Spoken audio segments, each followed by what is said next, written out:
وانا بصور معاك بحس ده اللي انت معلقه هنا، وفي ورا كمان على فكره. بلف تيوبلس سيلستين بتاع الكاوتش. تعمل ايه بقى؟ بيشتغل على جميع الجنوط ما عدا الجامبو. طب انت معلق ليه في العجله ليه؟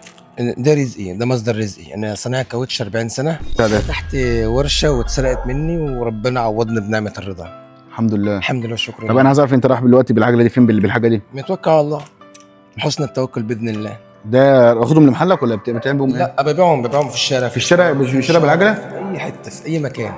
وان ليس الانسان الا ما سعى، وان سعيه سوف يرى ثم يجزاه الجزاء الاوفى.